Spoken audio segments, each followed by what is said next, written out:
Hey guys, today we're going to talk about something that is very close to me, very near and dear to my heart. It's not going to be fun, but it's something that I feel like we should talk about. How many of you guys have ever dealt with an eating disorder?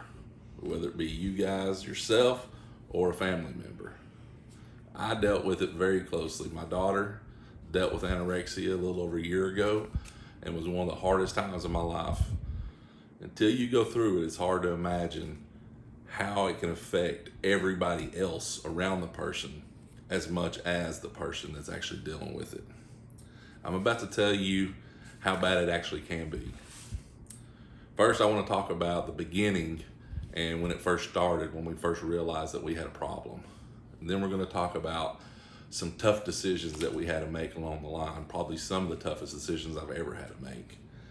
And lastly, we'll talk about some upbeat and some positivity where we're at right now compared to where we were.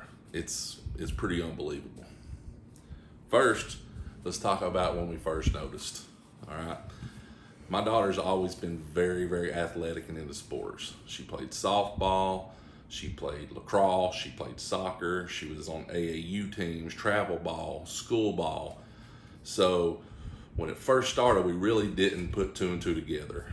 She began to excessively start exercising. I mean, excessively. She kept falling off. The weight just peeled right off. We didn't really think anything about it because at the time that this really started happening, she was in a travel softball, she was playing for the school softball, and she was doing lacrosse. So she was practicing some sports 2 days or 2 times a day. She was probably practicing at least 4 to 5 days a week and sometimes multiple sports per day. So we basically attributed the weight loss to how hard she was practicing. So we really didn't think anything about it. My wife was the first one to kind of see a problem. She noticed what we now know as restricting. Restricting is basically self-explanatory. It's basically restricting the intake that you're taking into your body. We just thought, through the sports, she was always hot, she was always tired. I didn't personally think anything about it, but the wife did come to me and tell me that, hey, she thinks there could be an issue, so we really started paying attention to it. So once we realized that there was a problem, we started seeing multiple things that we didn't even realize was an issue. And the first part of the restricting was considered microbiting. Microbiting is when someone takes their food and takes little bitty bites. Pretty self-explanatory. But come to find out through this whole process, microbiting is a way for the person to maintain control. So if they don't want to eat, but we're forcing them and making them eat, then they can't control that. But they can control how big of a bite they take, how big the portion is they're taking in. It's just a way for them to maintain control in some aspect. Secondly, hiding food. Never thought this would be a problem. I'm a bigger guy. She used to love food, but it was a problem. So with Bella being over here, during the summer, during holidays, during spring, fall break, but only being over here every other weekend during the school year, my wife ends up going in her room and cleaning up for her quite a bit. So come to find out, she was hiding things, especially sweets. She was very big in sweets, Reese cups, other types of candy. So she didn't really want to raise a red flag that she wasn't eating that type of thing. So she would take it and then take it to the bedroom and hide it, like Easter baskets or things like that. Once we realized there was a problem, we decided we have to do something. We had to dive in head first. We talked to her mother, her stepfather, and told them to watch out for it and everything. So we ended up starting therapy, individual therapy and family therapy. And we felt like we were making a little bit of headway, but it ended up being a big bust. She really wasn't taking it in. She was telling us what we wanted to hear, and that never worked. The dietitian, we tried a dietitian, and of course, that was an absolute disaster because that dietitian was the absolute worst person in the world in her eyes at the time. She had food plans, she had meal plans, things that she had to do, and she would weigh her every time that we met, and it was an absolute disaster. Bella wasn't ready to hear it, and Bella wasn't gonna hear it. So nothing would work, and we had to do something. Something had to happen. So what that leads us into is, at this point, we're going to have to make some tougher decisions. The therapy wasn't working, the dietitian didn't work, so we tried what is considered an IOP. That's an intensive outpatient treatment through a group called Focus. Didn't help. It was awful. My daughter's very Christian based, and she didn't take acceptance to some of their methods. COVID didn't help, so she couldn't go to Focus in person. Focus was all virtual, so she really didn't have the interaction with the people. I think that had a whole lot to do with it, but it didn't help.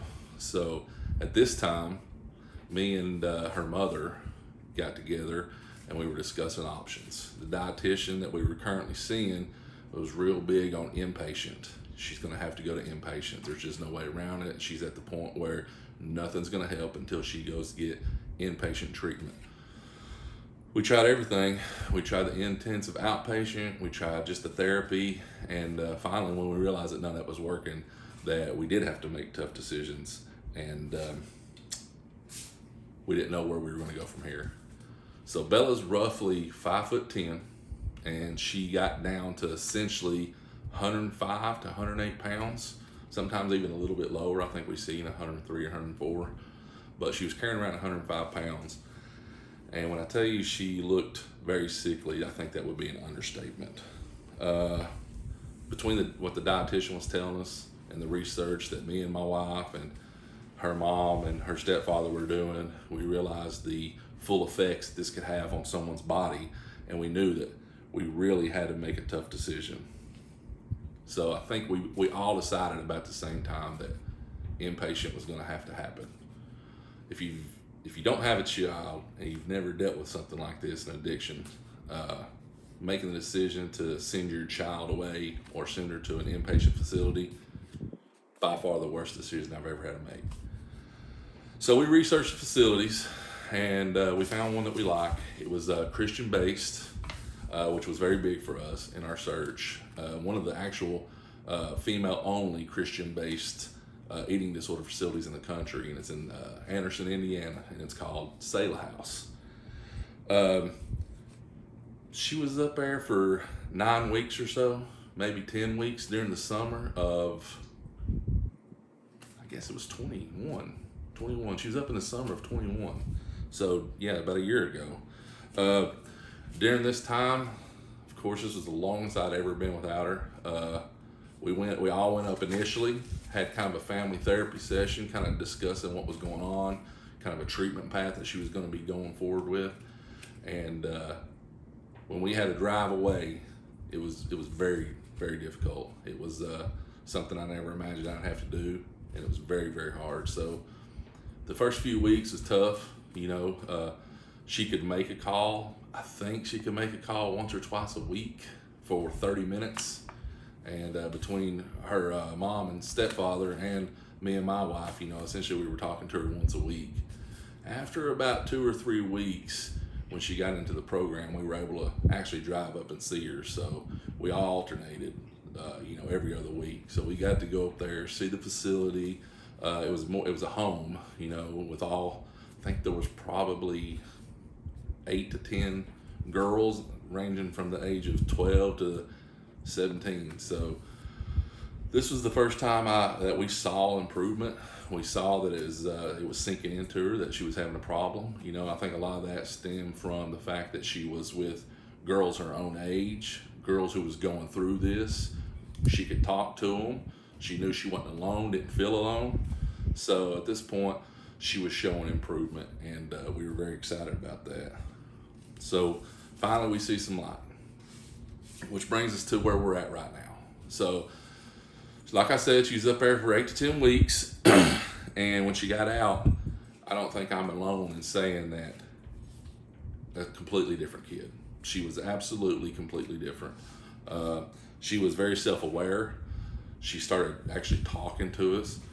talking about the problems she was having. She realized how big of a problem it was, realized what she put everyone else through. And this stems to the fact that it affects everybody else. When I say what she put everybody else through, I can't count how many times that my wife sat at the kitchen table with her and spent 2 to 3 hours on one sandwich or 2 to 3 hours on one bowl of cereal. It was unbelievable. Our life revolved around that eating disorder. In the community, they call it ED for eating disorder. So she talks about it with us. She continues the battle, but she puts in great work. We still see a therapist once a week. We still see the dietitian probably once every 2 to 3 weeks, and it's amazing. She loves food again.